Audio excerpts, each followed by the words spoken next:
Olá, Mário. Como está? Obrigada. Bem-aja pelo seu convite, que foi para mim uma das compensações para a minha já longa vida. É exatamente esta longa vida que, no caso do Mário, não é só longa por felizmente podermos contar com a sua presença nas nossas vidas ao longo destes anos todos, mas também longa porque a longevidade, no caso do Mário, é por uma enorme experiência que felizmente tem em termos de vida pessoal e em termos de vida profissional. Comecei a trabalhar aos 15 anos, logo, logicamente que tenho algumas coisas que valerão a pena tentar transmitir aos que seguem. É isso, Mário, porque de facto o Mário, sendo um filho da terra, teve a possibilidade e o privilégio, tanto quanto julgo saber, de muito cedo começar a contatar com outro mundo para além da Ruda, correto? Eu costumo dizer que nasci em berço de ouro. Fui gerado na Quinta do Sobreiro. A minha mãe casou, tinha 16 anos e quando eu nasci a minha mãe não tinha ainda 18. Como é que se chamava a mãe, Mário? Maria Augusta. Foi uma grande companheira, uma pessoa extraordinária que muito me apoiou e a quem eu diariamente me recordo. Eu aos 18 anos era o chefe da minha casa. O pai como é que se chamava? O pai chamava-se Gregório. E perdeu o pai com que idade, Mário? Perdi o pai com 33 anos. Mas, tanto quanto julgo saber, a mãe felizmente permaneceu Deus, até muito mais tarde na sua vida. Até aos 77. Da 77 de idade do Mário ou da mãe? Não, da minha mãe. Da mãe. A mãe tinha 77 quando faleceu. Anos. Sim. Como eu ia dizer, foi... os meus bisavós eram abastados agricultores em Arruda.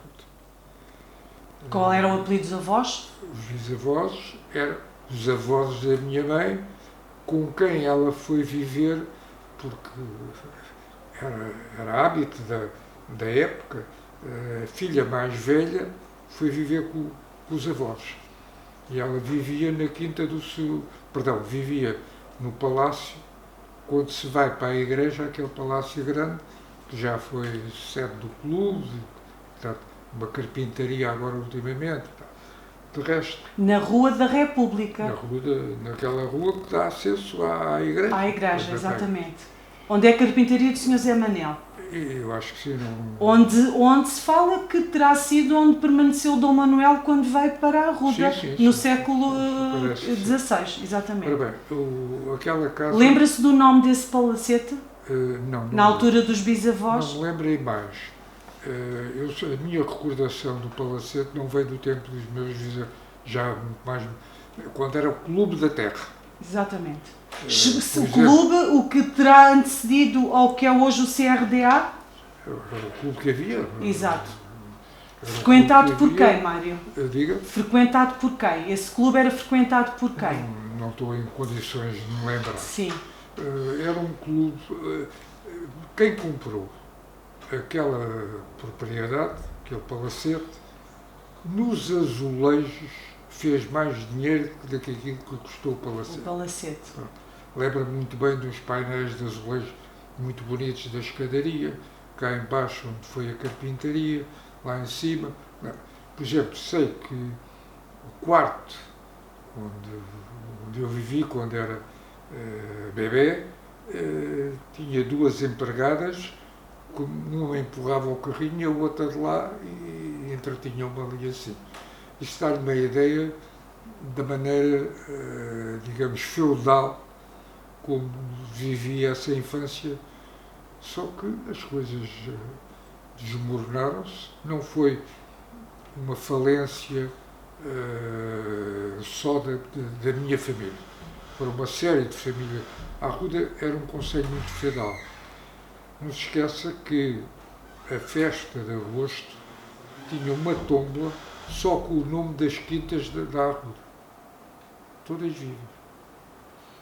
E essa tómbola funcionava como... Como as rifas hoje. Que engraçado. Dar, os prémios Eram as quintas depois As que quintas ofereciam. só da Arruda. São Exatamente. Sebastião, São José, São Pedro, e tudo vivo. Que engraçado. Você tem a Quinta de São Sebastião, que foi a primeira propriedade que eu comprei, à quarta Praça Judicial. Em que ano, Mário, que compra a Quinta de São Sebastião? Está lá Está nos seus documentos.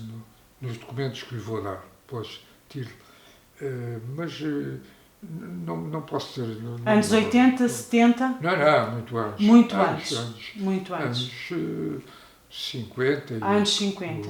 5 ou 6. Comprado pelo Mário. Comprado por mim. À Sim. quarta Praça Judicial. Ele poderia ter bens e que eu não tinha nada e queria ter em Arruda.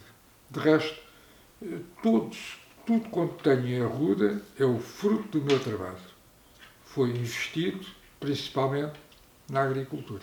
Mário, deixa-me só voltar um bocadinho atrás. Quando refere que a casa dos bisavós tinha sido o primeiro clube da Arruda, esse clube tinha alguma atividade lúdica onde se juntavam para dançar, para ver espetáculos, teatro, sim.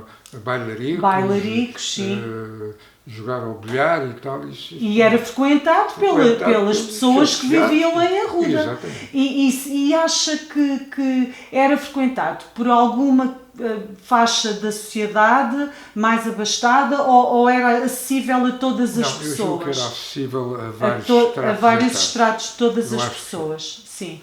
Então, e o Mário dizia-me que essa casa terá sido aquela que tem na sua memória como a primeira habitação da família. A avó foi para lá morar quando... Vamos lá ver. A minha mãe, quando casou, foi viver para a Quinta do Sobreiro. Foi a quinta onde eu fui gerado.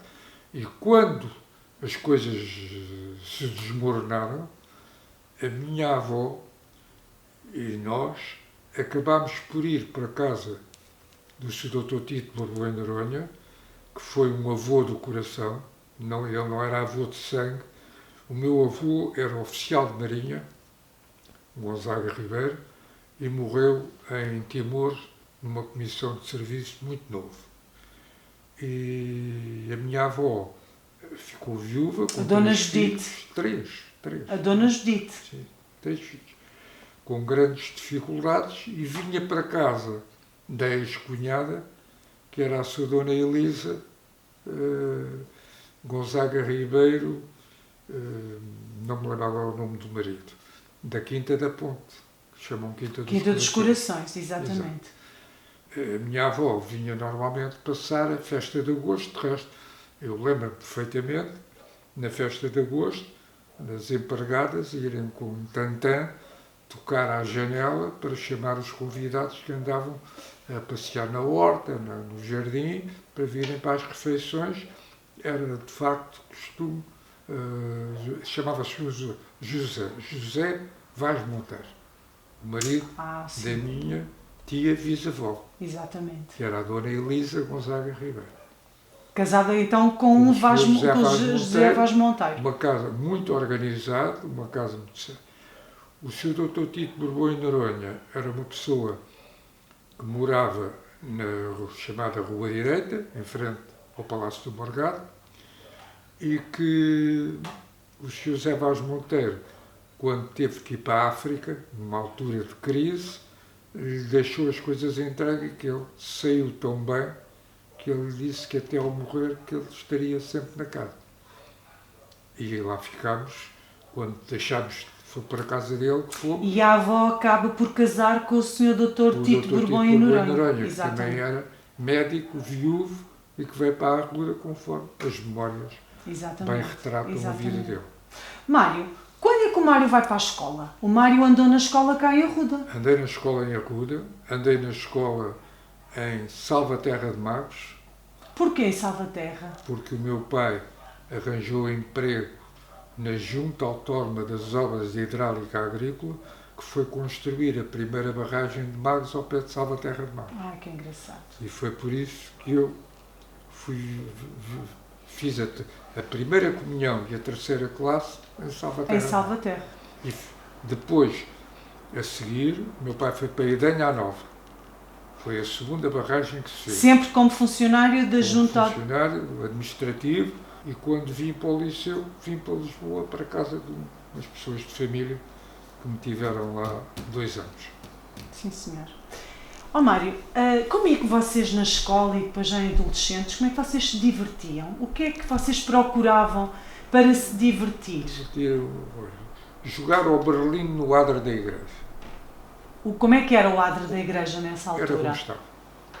Era como estava. Mas não era calcetado, era em terra batida.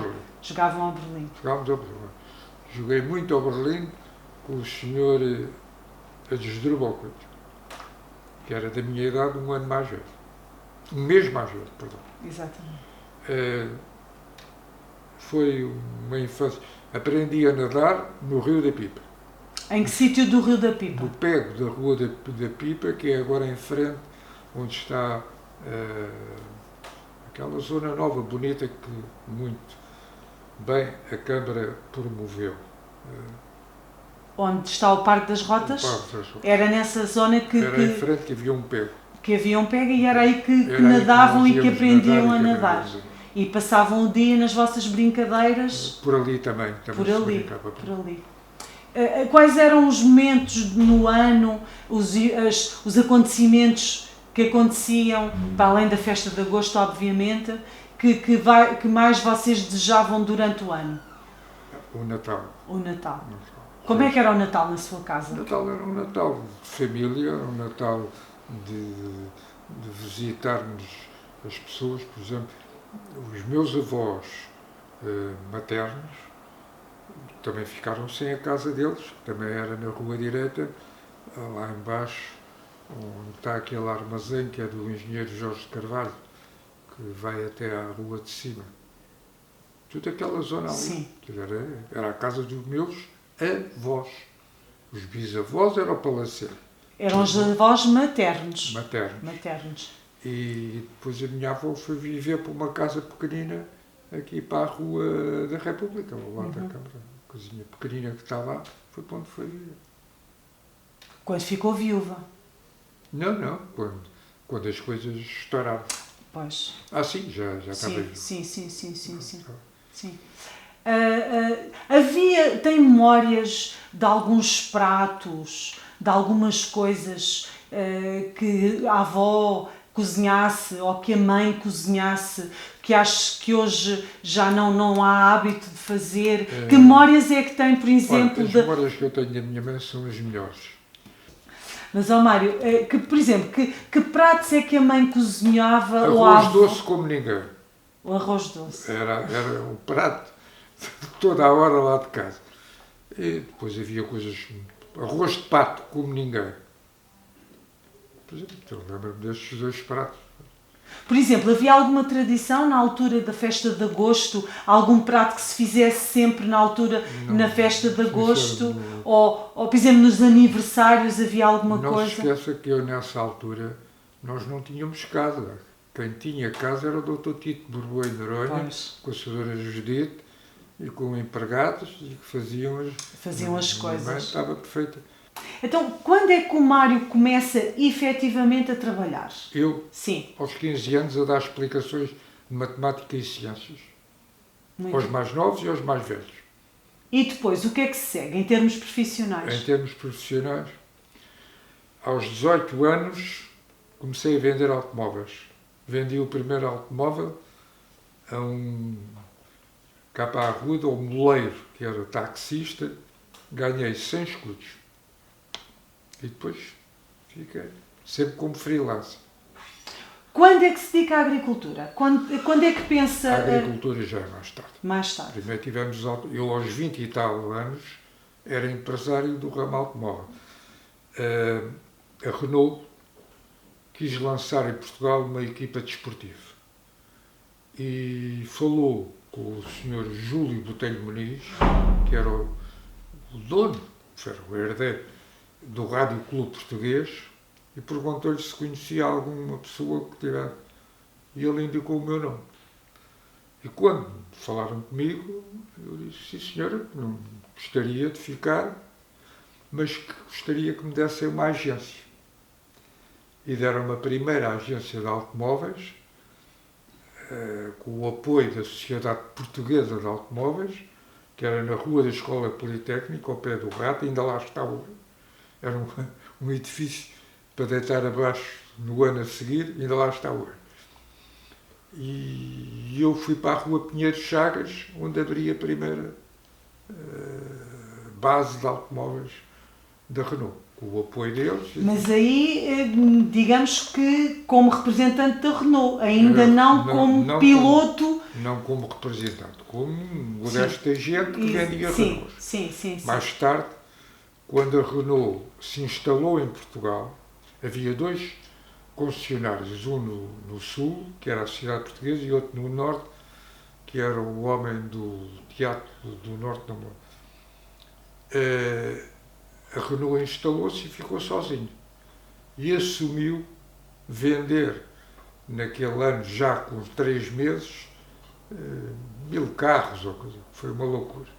Vendemos aquilo tudo e o Dr. Quintela Paixão, que era o grande homem da Sociedade Portuguesa de Automóveis, acreditou em mim desde a primeira hora e deu-me os apoios todos financeiros para eu poder ir por aí fora.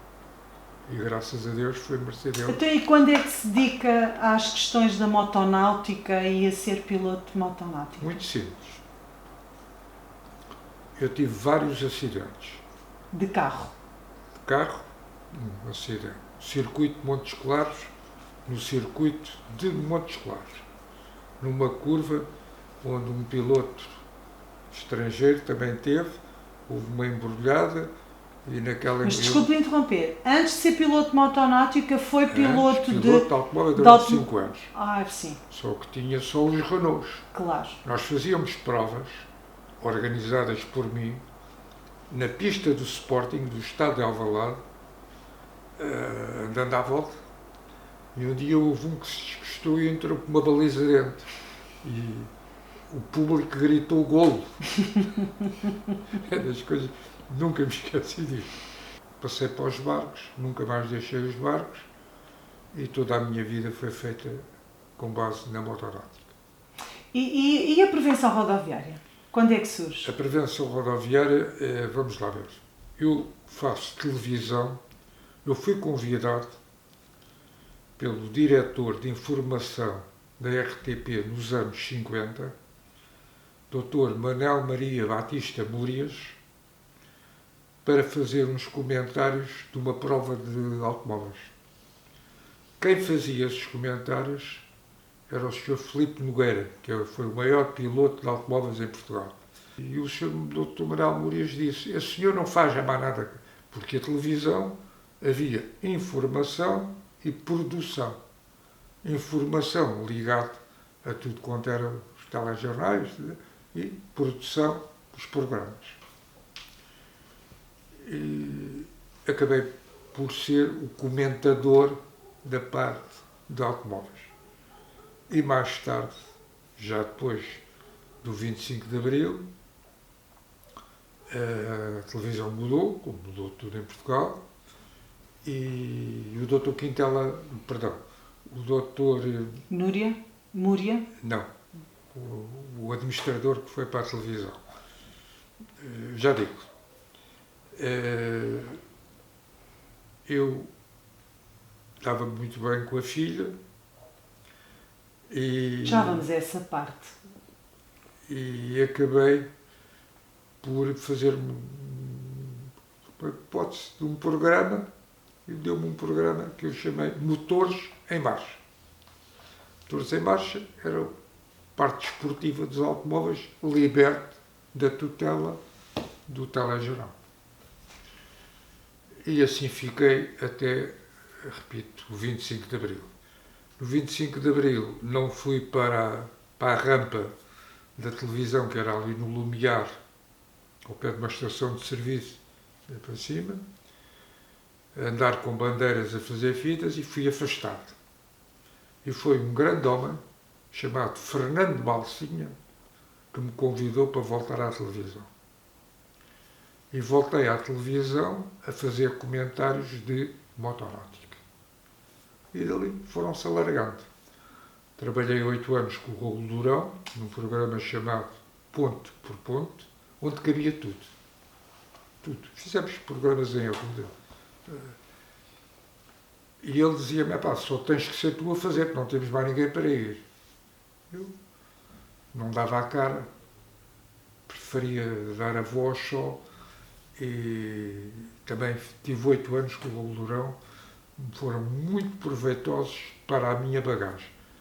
Depois fiz uma proposta para fazer um programa na área da segurança rodoviária, que se chamou Trânsito e que abarcava as 3 vertentes: trânsito rodoviário, ferroviário e fluvial. E daí os programas faziam-se com a CP. Havia um administrador da CP nesse tempo que dizia que a única pessoa da comunicação social que ia à CP quando não havia desastres ou greves era o Mário Gonzaga. Porque eu queria saber o que é que estavam a fazer, como é que se estavam a neutralizar as passagens de nível. Nós tivemos em Portugal um triste recorde. Tínhamos 1,8 passagens de nível por quilómetro de via. Vila Franca de Xira tinha 5 passagens de nível. E estive na televisão até 2005. 2005, por razões também pessoais, comecei a poder estar menos. Depois, quando fui para a Federação, já na segunda fase, da Federação de Motonáutica. Exato. Estive nos anos 90 na Federação Portuguesa de Motonáutica. Saí no final dos anos 90 e voltei em 2005. Nós fazíamos o nosso magazine, nós, a própria Federação. Esta carrinha que eu ainda hoje tenho foi comprada exatamente carrinha para poder levar o tripé, os aparelhos, aparelhagens, tudo aquilo, e era um ex-elemento da televisão, Jorge Guerreiro, um homem espantoso, trabalhou comigo 24 anos, e que eu muito admiro e continuo a gostar, um homem de muita iniciativa, que depois fez connosco o magazine. Mário, não posso deixar, sabe que eu sou um bocadinho provocatória, e também já deixou aí escapar aí numa dos seus comentários. O Mário ainda hoje é um galã, é um cavalheiro. Confidencie-me como é que foram os seus amores ao longo da vida. Foi sempre um galã. Como é que geriu isso durante toda a sua vida? Olha, eu tenho um desgosto muito grande de não ter filhos. E tive esse desgosto até conhecer um padre, foi um homem espantoso, Padre António Emírcio, parece, que era ao pé de Caldas da Rainha, da reta da Tornada, e que era da Casa Pia. Foi a primeira pessoa que denunciou o drama da Casa Pia. Exportação de crianças, tudo aquilo, foi ele que lançou. E mandaram-me para a Alfama. Fui para a igreja de Alfama. Eu ia ter com ele várias vezes, conversávamos muito. Eu dizia-lhe algumas coisas, não ter filhos, e podia ter tido 4. E ele dizia-me: olha, meu rapaz, não há inferno nem caldeiro de azeite. Cada um de nós é que se faz o seu inferno e se atira para o caldeiro de azeite. Tenho muitos remorsos dessa altura. Mas outro padre espantoso, que é o padre Daniel, também já me livrou parte desse drama que eu vivia. O padre Daniel ajudou-me muito, porque me disse a mim que se eu não casei, foi Deus que entendeu que eu não devia casar. e que não estivesse preocupado por isso, porque se eu tivesse uma vida... Ora bem, eu hoje estou arrependido de algumas coisas que fiz, mas quando as fiz convencido que era o melhor caminho. Quer dizer, não fiz nada em contra-consciência. É um homem religioso, eu sei. Sou um católico assumido, crente assumido, com fé. Ouça, como é que não quer que Exatamente. eu seja? Se eu tinha 2 irmãos, um morreu há 26 anos e a irmã há 15. E o meu irmão, que era sangue do meu sangue, morreu com um câncer em 3 meses. Eu, graças a Deus. É verdade. Tirando a ouvir mal. Sendo um homem religioso e de fé, o que representa para o Mário a festa de Nossa Senhora da Salvação? Conte-me como é que foi vivendo a festa de Nossa Senhora da Salvação ao longo da sua vida. A festa da Senhora da Salvação está inserida, a minha vida está inserida, porque eu sou do tempo em que o Sr. Dr. Tito de Noronha era quem lá em casa tinham as capas, arranjavam as capas. Esse homem foi um homem espantoso. De resto, você fez um trabalho e eu elogio-os e fiquei a gostar de si desde essa altura, de si e do seu companheiro, porque fizeram uma obra brilhante. Tudo aquilo que aquele homem, aquele livro, Memórias do João Semana, é um espetáculo. Mas repare, eu tenho 92 anos. Eu durante muitos anos... Nascido a 2 de julho. A 2 de julho. Fugia da idade, não dizia, não tal. E há uma senhora que mora ali por baixo do Saloio, no caminho, que eu comecei a trazer para a missa ao domingo quando estou na rua. Não é a tia Rosa? É. E ela um dia dizia-me assim: ó menino, quantos anos tem o menino? E eu dizia: o dia está enevoado hoje, está a chuviscar. Não responde. Então, mas o meu, não me lembro o nome do marido, tinha 82 anos. O menino andava por ali, ele morreu há 2 anos e eu continuava a dizer que o tempo estava enevoado. E ela diz: não quer dizer a idade. Não diga. Mas olha, se Deus Nosso Senhor nos tem cá, é que acha que nós ainda somos precisos. A partir daí passei a dizer a minha idade e tenho orgulho de 92 anos. Ó Mário, voltando um bocadinho, quando refere que compra a Quinta de São Sebastião, chegou a viver na Quinta de São Sebastião? Não, nunca, nunca vivi na Casa Grande. Sim. Vivi numa casa pequena ao lado. A Quinta de São Sebastião, quando eu comprei, estava abandonada há 20 anos. Até um mocinozinho levaram, a caldeira de aguardente, tudo quanto puderam, levaram tudo. A casa não estava má, por dentro estava. E eu restaurei primeiro uma casa ao lado, que era a casa do caseiro, onde vivi com a minha mãe, o Tony, que foi a minha mãe que o criou, e o meu irmão que ia lá. Fiz um quarto por cima para ele poder também estar. E era aí que vivíamos. Uma sala cá em baixo, cozinha, uma casa de banho, em cima o meu quarto, o da minha mãe, o do meu irmão Armando Zé e o do Tony. Pá. Casa grande, nunca dormi uma noite. Que lhe dá uma diferença da maneira de viver. Eu sempre tive os meus grupos. Eu tinha um grupo que era todo de futebol, que era o Camilo de Oliveira, sportinguista como eu, e íamos ao futebol, umas meninas muito bem, e naquela altura o Iazalt, que foi um famoso ponta de lança do Sporting, apaixonou-se por uma das meninas do teatro que iam comigo, com quem casou.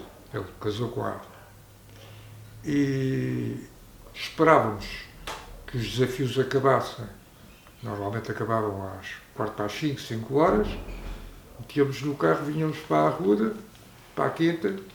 Estava um trator cá embaixo com umas mantazinhas íamos no trator para o pé do Forte do Cego e ali se fazia uma churrascada com queijos frescos lá na quinta, pão caseiro e depois a churrascada do costume, tudo português. Não havia outra coisa que não fosse. E foi e eu tinha uma pequenina rolote, tinha recebido num negócio qualquer de troca de um automóvel, que guardava as louças e as coisas que estava estacionada lá em cima no Forte do estacionava lá em Cego, cima. onde está aquela ruína daquela casa. Exatamente. Fazíamos Mesmo aí, junto ao se Forte do tivesse Cego. muito vento, fazíamos mais abaixo, cá na outra, na plataformazinha, mas normalmente era aí que se fazia. Ó Mário, na altura que é proprietário da Quinta de São Sebastião, já a Quinta tinha alguma funcionalidade agrícola? Ou Não, nada? estava tudo abandonado. Não tinha Eu meti funcionalidade as agrícola? primeiras vinhas, meti um pomar de maçã de 5 Mas, hectares. mas integrado nos terrenos da Quinta de São Sim, tudo Sebastião? na Quinta de São Sebastião. Quinta de São Sebastião era uma quinta grande, tinha na altura 30 e tal hectares. Eu julgo que era a maior quinta do concelho. Parece-me que sim. E o Mário tinha produção de vinho dessa vinha? Fazia Eu produção? entreguei sempre as uvas na adega, onde fui presidente da Assembleia Geral durante 10 anos, por convite de Sr. Coelho. Quando vi que não podia vender as uvas ao preço que a adega pagava, saí, não quis continuar, logicamente, nunca vendi 1 quilo de uvas que não fosse para a adega. É o Mário que vende a Quinta de São Sebastião ao Sr. António Parente? Sou, em É quem? 87. Em 87. Foi uma altura difícil, a minha mãe estava muito doente. Quando o Mário vende a Quinta de São Sebastião, está a morar em Arruda ou não? Estava? Está a morar em Arruda? Não. Continua a morar em Arruda? Não. Quando eu comecei a restaurar São Sebastião,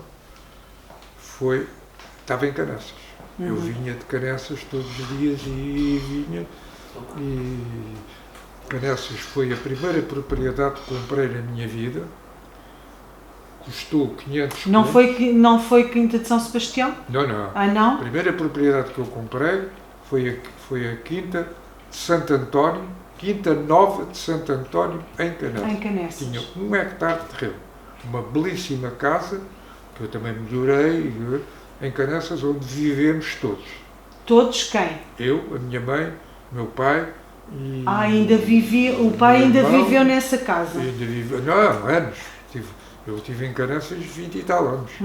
Comprei a quinta com o apoio do Ministério das Finanças, chamada Caixa de Previdência dos Funcionários Públicos. A quinta custou 500 contos, 300 que a Caixa emprestava e 200 de um seguro de vida. E quando é que vai morar para a Malafaia? Para a Quinta da Malafaia? A seguir à morte da minha mãe, eu continuei sempre agarrado à Arruda. Já tinha comprado um andar em Lisboa, onde a minha mãe não morreu por acaso, mas não morreu. Minha mãe morreu num andar de Lisboa, na Rua Barbosa do Bocage. E eu vendi a quinta ao parente exatamente porque na altura eu não tinha dinheiro para comprar um andar em Lisboa e foi assim que fui para Lisboa. Depois continuei com o Tony e com a mãe, a ex-mulher do Tony, viver lá. Foi lá que a Joãozinha e o Diogo não nasceram na maternidade, mas... E depois eles quiseram vir para a escola, para a Arruda, e vieram já para a Malafaia, que estavam então em obras na Malafaia, e eles, a Marta trazia-os para as aulas e levava-os ao fim do dia. Ó Mário, que recordações tem de Arruda na sua juventude? Tenho recordações muito boas. Você repara, boas e más também. Quais são as más? As más foram uma altura que havia aí uma família, não me pergunta nomes que eu não digo, que eram muito maus e que massacraram toda a gente. Guerras e guerrilhas, tenho ideia disso tudo. Até o Sr. Dr. Tito de Borbão e Noronha se meteram com eles. Foram muito mais pessoas por aqui passaram. Mas não eram de Ruda? Não. Não eram de Ruda. Adquiriram alguns imóveis? Não, mais tarde Sim. é que adquiriram um imóvel. Viveram em casa, vieram para aí de serviço, os filhos eram o pior possível. Quer dizer, destabilizaram a vida na Arruda. E são essas más memórias que acaba por ter, porque, pelo que eu estou a perceber, afetaram a sua família e outras famílias. Mas afetaram de que forma? Interferiram nos negócios, criaram dificuldades em termos... Mais moralmente e foi desagradável, muito desagradável. Mas ainda existe essa família neste momento em Arruda? Não existe? Não, há de haver descendentes, não sei por Deus. Cá na Arruda já não estão. Saíram, portanto, e não eram de cá? Não. E não eram de cá. Mas, e então as boas memórias, as boas recordações? As boas recordações era jogar ao quadro da igreja, jogar à bola e eu guardava, por exemplo, eu ia passar férias à Quinta do Coração, a minha madrinha era filha da sua Dona Elisa, a sua Dona Carolina. Eu ia lá passar férias a casa. Bem, tinha todo aquele aparato da festa de agosto, tudo aquilo, era uma coisa que... Como é que eram esses almoços da festa de agosto? Era sobretudo no dia 15? Não, eram empregadas fardadas de gola e a tocar o tantã, como já contei, para chamar os hóspedes para irem almoçar. E tem memória, por exemplo, como é que eram as emendas desse almoço? Não se lembra? O que é que... Não, muito peru, a galinha, não sei o quê, os frangos. Quer dizer, mas não tenho, quer dizer, o peixe não era uma coisa que se comia muito. Bacalhau, não? Bacalhau, sim. Bacalhau. Havia umas peixeiras que vinham, o peixe não era mau porque vinha de Peniche. Havia um carro que vinha a Peniche, mas eu não sei se naquele tempo, não me recordo bem, não tenho bem presente aquilo. Tem ideia de haver um grande fosso entre a população da Ruda nessa altura? Sim, a população da Arruda era muito feudal. Você não se esqueça que a missa só começava quando 3 senhoras estavam na igreja. Não quer dizer quem eram as senhoras? Uma delas era a minha avó materna. Uhum. A sua Dona Judite. Dona Judite. Era a sua Dona Elisa e era a senhora do Morgado. Quando as três tinham 3 cadeiras à frente, mas a fazer fé, porque se dizia na altura, não tenho. O padre... Lembra-se quem era o padre nessa altura? Era o padre Lopes. Padre Lopes. Emprestava dinheiro a juros, a irmã, a menina Maria, que tinha uma sociedade com o sacristão, que quando os fiéis lá iam pôr as velas, o sacristão estava de olho a ver quando saíam, mal saíam, apagavam e vendiam a cera a meias. Para novamente fazer velas.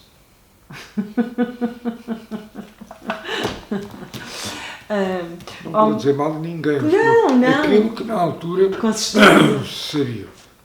Exato. Tem ideia de como é que era a igreja por dentro nessa altura? Tenho. E quem fez o restauro, é uma coisa que passa muito, do altar-mor, foi o meu avô,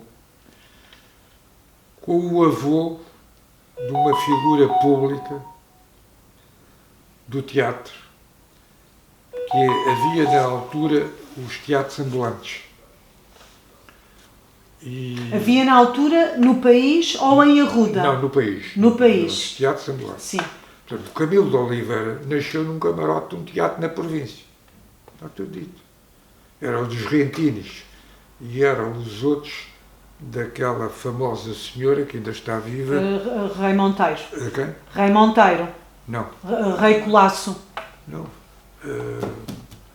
Idosa, ela já nem trabalha. O avô dela, Eunice Munhoz. Uma Munhoz. Eunice Munhoz. Seu Munhoz ardeu-lhe o teatro, a tenda do teatro ardeu cá na Arruda. E o meu avô... Aí vinha uma tenda dessas de teatro cá em Arruda? E normalmente essa tenda era montada onde? Era montada ali ao pé da Praça de Torres. Ao pé da praça. E estamos a falar de que anos, Mário? Tem anos 20, anos 30? Não, eu nasci em 27, anos 30. Anos 30. Anos 30. E era uma tenda que era montada... Peraí. Eu não sei, de 20, 30. Finais de 20, princípio. Sim.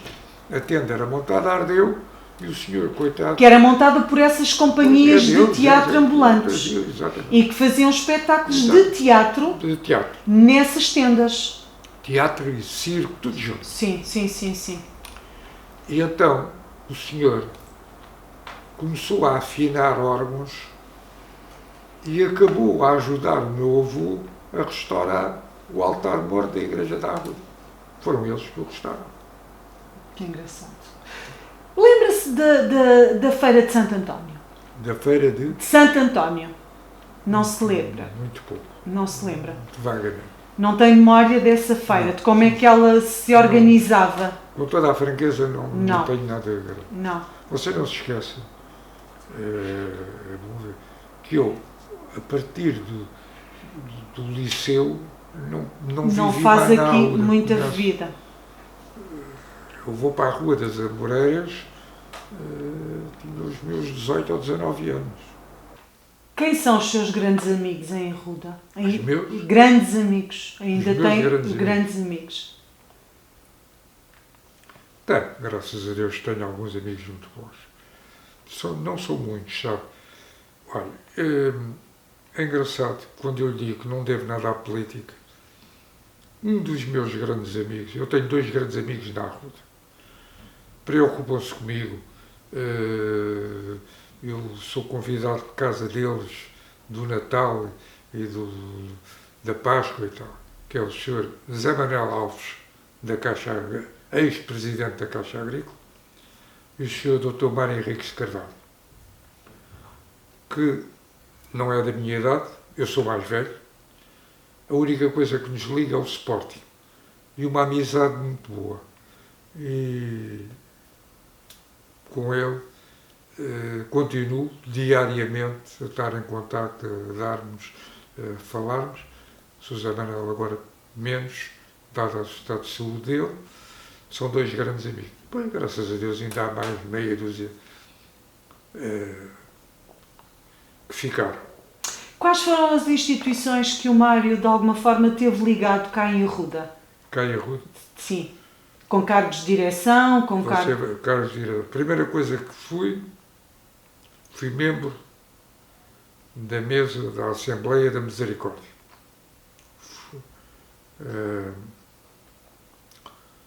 Fui vice-presidente da Agrocampestre durante mais de 20 anos. O presidente foi um senhor que era funcionário público, que foi chamado para era remunerado, e eu, o João Vieira, não éramos remunerados. E vários diretores que passaram... João Vieira da Marinheira. Da Marinheira. Foi um outro grande amigo. Olha, um grande amigo. E Agrocampestre, e depois várias coisas por acréscimo. O Unicaro, do Oeste, qualquer coisa do Oeste, não tenho presente. No currículo você tem que tirar lá, tem isto, com datas e tudo. E na Adega, não? Diga? Da Adega também. Na Adega também. Na Adega foram 10 anos Presidente da Assembleia Geral. Foi efetivamente a motonáutica aquela atividade que teve na vida que mais o satisfez enquanto homem, enquanto pessoa. 6 anos campeão nacional não é o orgulho mau, é o orgulho bom. Provas internacionais em todo o mundo. Todos os anos ia correr a Rabat, no rio Rabat-Salé. Espanha, França, Bélgica, Itália várias vezes. E Estados Unidos, em Memphis, na capital de Tennessee, na terra do Elvis Presley. Fui recebido como príncipe escravo. E tenho um resultado que ainda hoje marca. Foi o segundo lugar nas 6 horas de Paris, que era a maior prova do mundo na altura. 6 horas a andar e, graças a Deus, trouxe um segundo lugar. Que grandes diferenças gostaria de referir, de salientar, que nota em Arruda, obviamente as óbvias que são decorrentes da evolução dos tempos e de toda a evolução que o nosso país acabou por sofrer, entre aspas, após uma ditadura e entrarmos no regime democrático. Portanto, você sabe que eu tenho muita dificuldade em aceitar a tal ditadura. Eu nunca me senti oprimido, mas eu trabalhava, estudava e trabalhava, não tinha tempo para politiquices.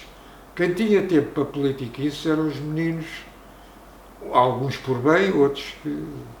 Quer dizer, atenção, eu continuo-lhe a dizer,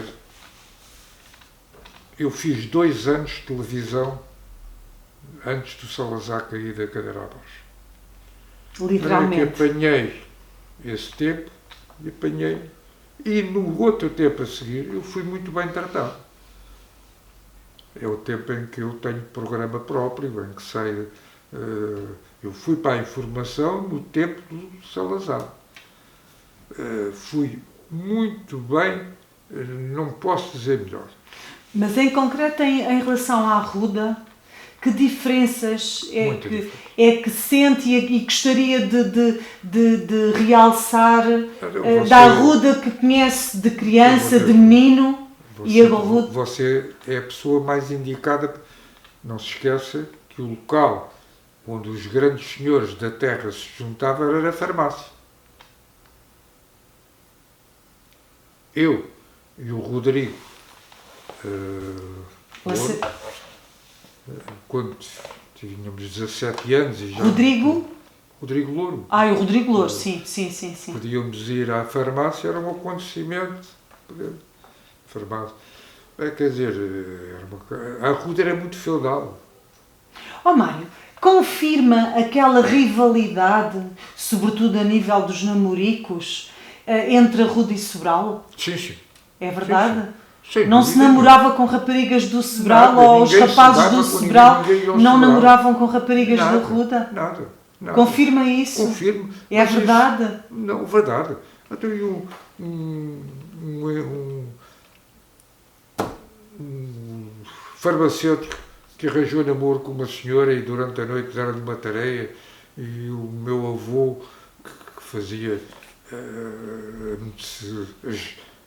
ia ver os doentes a cavalo. Era médico? Era médico. Sim. E depois de charrete, uma noite foi assaltado, e quando a cavalo, ele disse: não faças mal, que ele salvou a minha mãe. Não, isso sem dúvida nenhuma. Mesmo em os bailaricos, vocês não iam então a festas? Sobral, e não vinha ninguém do Sobral aqui? Estávamos virados para Vila Franca. A Arruda é o primeiro concelho da região do Oeste que, nitidamente, nunca teve virado para Torres Vedras, foi sempre tudo para o lado de Vila Franca. Até as tradições tauromáquicas, não é? Exato.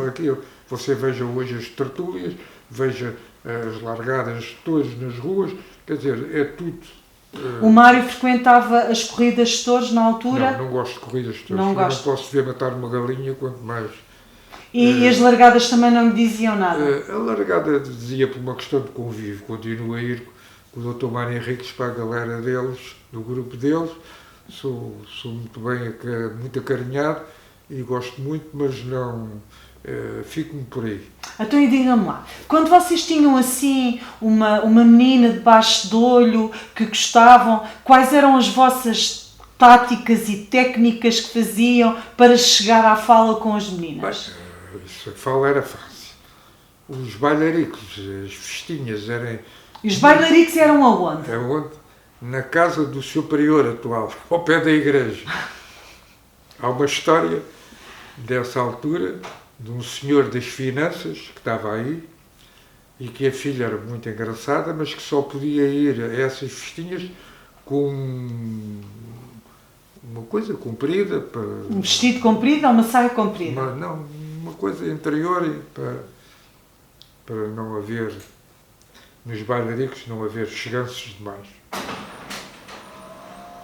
Então, e esses bailaricos eram aonde? Era Lá? na casa que é hoje do seu prior, na casa da paróquia. Ah, sim. Então, e era o quê? Como é que isso se chamava na altura? Lanches, eram uns lanchezinhos, umas músicas. E esse espaço era de quem? Era privado. Era privado. Era de quem? Que família era? Não me lembro. Não se lembra? Com certeza. E faziam o quê? Aos domingos à tarde? Não, aos sábados? Não tinha... Quando calhava. Quando calhava. Não, mas então era só por convites, era? Não, Iam as pessoas que eram convidadas por essa família. Não, havia, por exemplo, festas muito grandes no Morgado. Uhum. E essas festas aconteciam quando? Ao longo do ano, na festa de agosto, onde eu nunca fui convidado, porque na altura estava na mão de baixo, de maneira que não era pessoa que fosse convidada. Mas não era próximo da família, então? Era, dava muito bem, mas, quer dizer, não era próximo.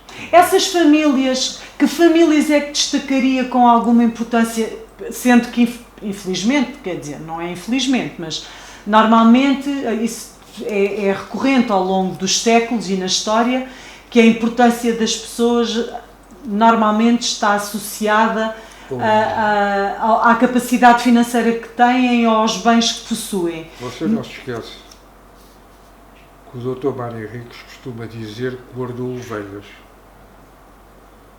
Está tudo dito. A minha admiração vai para esse patamar. Mas, sim, eu percebo.